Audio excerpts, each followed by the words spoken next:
അപ്പോൾ ഇന്നത്തെ യാത്ര മക്കളില്ലാതെയാണ് കേട്ടോ. 1-2 ഒഫീഷ്യൽ കാര്യങ്ങളൊക്കെ ഉണ്ടായിരുന്നു. അപ്പോൾ പിന്നെ ആ മക്കളെ കൂട്ടിയില്ല. പിന്നെ നല്ല ചൂടല്ല, അപ്പോൾ പിന്നെ അവരായിട്ട് തന്നെ പറഞ്ഞു ഇല്ലയെന്ന്. കുവൈറ്റ് സിറ്റിയിലേക്ക് ഞാൻ പലപ്പോഴായിട്ട് വന്നിട്ടുണ്ടെങ്കിലും ഇപ്പോൾ പോകാൻ പോകുന്ന സ്ഥലത്തേക്ക് ഞങ്ങൾ ആദ്യമായിട്ടാണ് കേട്ടോ പോണത്. ഇത് കുവൈറ്റിലെ ലിബറേഷൻ ടവറാണ് കേട്ടോ. അത് കുവൈറ്റ് സിറ്റിയിൽ തന്നെയാണ്. നമ്മുടെ കേരളത്തിൻ്റെ തലസ്ഥാനം തിരുവനന്തപുരം പറയുന്ന പോലെ തന്നെ കുവൈറ്റിൻ്റെ തലസ്ഥാനമാണ് ഈ കുവൈറ്റ് സിറ്റി. ശരിക്കും പറയുകയാണെങ്കിൽ കേരളത്തിൻ്റെ ഒരു പകുതി പോലും ഇല്ല ഈ കുവൈറ്റ്. ഞങ്ങൾ നാട്ടിലുള്ളപ്പോൾ രജു വിളിക്കുമ്പോൾ ഇവിടെ നല്ല ചൂടാന്ന് പറയുമ്പോൾ നമുക്ക് ചൂട് നമ്മുടെ ഒരു അറിവിൽ മാക്സിമം ചൂട് ഇത്രയാണെന്നുള്ളതൊക്കെ ഉണ്ടാവുമല്ലോ, അങ്ങനെ കരുതിയിട്ടുണ്ടായിരുന്നുള്ളൂ കേട്ടോ. പക്ഷെ ഇവിടെ വന്നപ്പോഴാണ് ഇവിടുത്തെ ചൂട് എത്രമാത്രമാണെന്ന് അറിഞ്ഞത്. അത് ശരിക്കും ഞാൻ പറയണേ, ഇവിടെ വന്നാൽ തന്നെ അത് അറിയുള്ളൂ. നമ്മൾ നാട്ടിലെത്ര ഇവിടെ ചൂടാന്ന് എത്ര പറഞ്ഞാലും അവർക്കത് മനസ്സിലാവില്ല. കാരണം ഇവിടുത്തെ ചൂട് അനുഭവിച്ച് തന്നെ അറിയണം.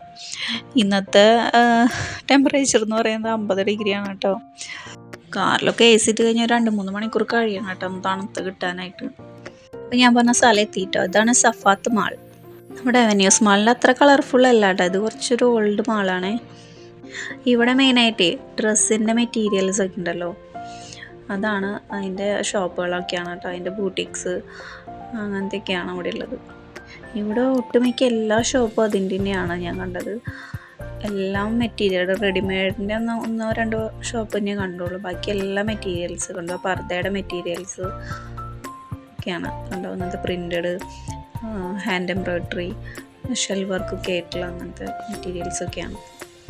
സ്റ്റിച്ച് ചെയ്ത് കിട്ടുന്ന ആ ഒരു പെർഫെക്ഷനിലൂടെയാണ് കേട്ടോ ഇവിടെ ഈ മാനിക്യൂണിലൊക്കെ അവർ ഡ്രൈപ്പ് ചെയ്തിട്ടുള്ളത്. ലോ ബഡ്ജറ്റ് തൊട്ട് നല്ല പ്രീമിയം മെറ്റീരിയൽസ് കൂടി ഉണ്ട്. പല ഷോപ്പുകൾക്ക്, മാളുകളിലായാലും വലിയ വലിയ ഷോപ്പുകൾക്കൊക്കെ ഇവിടെ നിന്ന് സ്റ്റിച്ച് ചെയ്തിട്ട് ഇവിടെ തന്നെ ടൈലറിങ് യൂണിറ്റുകളൊക്കെ ഉണ്ട്. അപ്പോൾ ഇവിടെ തന്നെയാണ് സ്റ്റിച്ച് ചെയ്തിട്ടൊക്കെ കടകളിലേക്കൊക്കെ പോകുന്നത്. ഞാനൊക്കെ ഈ ഫാഷൻ ഷോയിലൊക്കെയാണ് കേട്ടോ ഇങ്ങനത്തെ ഒരു ഡ്രൈപ്പിങ്ങും ഡിസൈൻസും ഒക്കെ കണ്ടിട്ടുള്ളത്. ക്ലോസ് ആയിട്ട് കാണിക്കുമ്പോഴാണ് ശരിക്കും മെറ്റീരിയലിൻ്റെ ക്വാളിറ്റിയും കാര്യങ്ങളൊക്കെ നമുക്ക് അറിയുള്ളൂ തൊട്ടൊക്കെ നോക്കുമ്പോൾ. ഇവിടെ പക്ഷെ എനിക്ക് കുറച്ച് പരിമിതിയൊക്കെ ഉണ്ടല്ലോ, പിന്നെ നമ്മുടെ നാടല്ലല്ലോ. അങ്ങനെ ഇതാണ് ആ മുകളിൽ നിന്നുള്ളൊരു വ്യൂ. ഒരുപാട് ഷോപ്പുണ്ട്. ഇതൊരു ഷോപ്പിൽ കയറിയതാട്ടാ. ഇത് നമ്മളൊരു മലയാളിനിയായിരുന്നു. അപ്പോൾ വീഡിയോ എടുക്കട്ടെ എന്ന് ചോദിച്ചപ്പോൾ അങ്ങനെ അവർ കുഴപ്പമില്ല എടുത്തോളാൻ പറഞ്ഞപ്പോൾ അങ്ങനെ എടുത്തതാണ്. ഇതൊരു ടൈലറിങ് ഷോപ്പാണ്. അവർ സ്റ്റിച്ച് ചെയ്തിട്ടുള്ള മോഡലാണ് അവിടെ ഇട്ടുള്ളത്. പക്ഷെ ഞാൻ പിടിച്ചു നോക്കിയപ്പോൾ നല്ല വെയിറ്റ് ഉണ്ട് കേട്ടോ. പിന്നെ ചിലതൊക്കെ ഭയങ്കര റഫ് മെറ്റീരിയലാണ്, ഭയങ്കര ഹെവിയാണ്. 1 ടൈം യൂസിനൊക്കെ പറ്റുള്ളൂ. ഇന്ത്യൻ ഹെറിറ്റേജ് എന്ന് പറഞ്ഞ ഷോപ്പ് കണ്ടോ. ഇവിടെ ഒട്ടുമിക്ക മെറ്റീരിയൽസ് നമ്മുടെ ഇന്ത്യയിൽ നിന്ന് വരുന്നതാണ് കേട്ടോ. പിന്നെ അതൊരു ടീ ഷോപ്പാണ്. അവിടെ നമ്മുടെ നാട്ടിലത്തെ സമൂസ, പപ്സ്, വട, പരിപ്പ് വട അങ്ങനത്തെ ഐറ്റംസൊക്കെ കണ്ടു അവിടെ. ഇവർ സ്റ്റിച്ചിങ്ങിനേക്കാളും പെർഫെക്ഷനായിട്ടാണ് ഇവിടെ ഡ്രൈപ്പ് ചെയ്തിട്ടുള്ളത്. ആ ബ്ലൂ എനിക്ക് ഭയങ്കര ഇഷ്ടപ്പെട്ടു കേട്ടോ. ഭയങ്കര ഡീറ്റെയിൽ ആയിട്ടുള്ളൊരു വർക്ക്, നല്ല ഹെവി മെറ്റീരിയലുമാണ്. ആ ഒരു മാരേജ് റിസപ്ഷനൊക്കെ സെറ്റാണ്. ഇവിടെ നിന്ന് നീണ്ടു കിടക്കുകയാണ് ഷോപ്പുകൾ. ഈ ഒരു ഭാഗം ഈ സഫാത്ത് മാളിൽ പെട്ടതാണോ എന്ന് എനിക്കറിയില്ല. ഇവിടെ കുറച്ചുകൂടെ വേറെ കടകളുണ്ട്. അവിടെ നിന്ന് കുറച്ച് നീങ്ങിയിട്ട് തന്നെയാണ്. എന്നാൽ ആ മാളിൻ്റെ ഉള്ളിലും അല്ല. ഇവിടെ ഒരുപാട് കളക്ഷൻ കാണാനുണ്ട്, ഒരുപാട് ഷോപ്പുകളുണ്ട്. ആ ഒരു ബ്ലൂ ഗൗണ് കൊള്ളാല്ലേ. അതിന് തന്നെ ഒരു റൈറ്റ് സൈഡിലൊരു ബ്രൗൺ അല്ല, ഒരു ഡാർക്ക് മെഹന്തി അങ്ങനത്തെ ഒരു ഷെയ്ഡ്, എനിക്കത് ഭയങ്കര ഇഷ്ടമായി. മെറ്റീരിയൽ മാത്രമല്ല, അതുമായി വയ്ക്കുന്ന കണ്ട സ്റ്റോണ് അങ്ങനത്തെ ഒരുപാട് സാധനങ്ങൾ നമ്മൾ കണ്ടിട്ടില്ല. അതുപോലത്തെ ഒരു സാധനങ്ങൾ എന്താ സംഭവം എന്ന് എനിക്കറിയില്ല പറഞ്ഞു തരാനായിട്ട്. അങ്ങനത്തെ ഒരുപാടൊക്കെ ഉണ്ട്.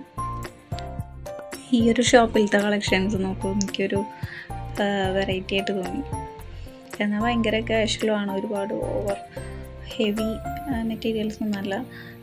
പക്ഷേ അതിൻ്റെ പ്രിൻറ്റും കളർഫുള്ളൊക്കെ കാണാൻ ഭയങ്കര രസമുണ്ട്. പിന്നെ ഇതെന്താ സംഭവം എന്ന് എനിക്ക് മനസ്സിലായില്ല കേട്ടോ. ഞാൻ കുറച്ചായിട്ട് നോക്കി നിന്നത്. ഇത് ഈ പറഞ്ഞ മാതിരി അതുമാ ഡ്രസ്സിൽ വയ്ക്കുന്ന എന്തെങ്കിലുമൊക്കെ ആയിരിക്കും. കാഷ്വൽ യൂസിന് പറ്റിയ മെറ്റീരിയൽസൊക്കെ ഉണ്ട് കേട്ടോ. നല്ല ഫ്ലോറൽ പ്രിൻ്റഡൊക്കെ ആയിട്ടുള്ളത്. നമ്മൾ മെറ്റീരിയൽ വാങ്ങി സ്റ്റിച്ച് ചെയ്യണതും റെഡിമെയ്ഡ് പർച്ചേസ് ചെയ്ത് ഇടുന്നത് ഡ്രസ്സിൻ്റെയും ക്വാളിറ്റി രണ്ടും ഡിഫറെൻ്റ് തന്നെയാണല്ലേ. എപ്പോഴായാലും സ്റ്റിച്ച് ചെയ്ത് ഇടുന്നതിൻ്റെ തട്ടുന്ന താന്ന് തന്നെ ഇരിക്കുമല്ലേ. നിങ്ങൾക്ക് മെറ്റീരിയൽ എടുത്ത് സ്റ്റിച്ച് ചെയ്യുന്നതാണോ അതോ റെഡിമെയ്ഡ് ധരിക്കുന്നതാണോ താല്പര്യം എന്നുണ്ടെങ്കിൽ ഒന്ന് കമൻറ്റ് ചെയ്യണേ. എനിക്ക് പേഴ്സണലി തോന്നിയിട്ടുള്ളത് നല്ല ഫിറ്റിങ്സും പെർഫെക്ഷനും ഒക്കെ തോന്നിക്കണമെങ്കിൽ നമ്മൾ സ്റ്റിച്ച് ചെയ്ത് നമ്മുടെ അളവിന് തന്നെ സ്റ്റിച്ച് ചെയ്ത് എടുക്കുന്ന ഡ്രസ്സിന് തന്നെയായിരിക്കും എന്നാണ് എൻ്റെ ഒരു അഭിപ്രായം. പക്ഷേ ഇപ്പോഴത്തെ ആ ഒരു സ്റ്റിച്ചിങ് റേറ്റൊക്കെ നോക്കുമ്പോൾ മെല്ലെ റെഡിമെയ്ഡ് ഡ്രസ്സിലേക്ക് മാറൂല്ലേ. മീഷോ, ഫ്ലിപ്കാർട്ട്, ആമസോണൊക്കെ വന്നപ്പോൾ ഭയങ്കര ചീപ്പ് റേറ്റിന് റെഡിമെയ്ഡ് ഡ്രസ്സുകൾ കിട്ടാനുണ്ട്.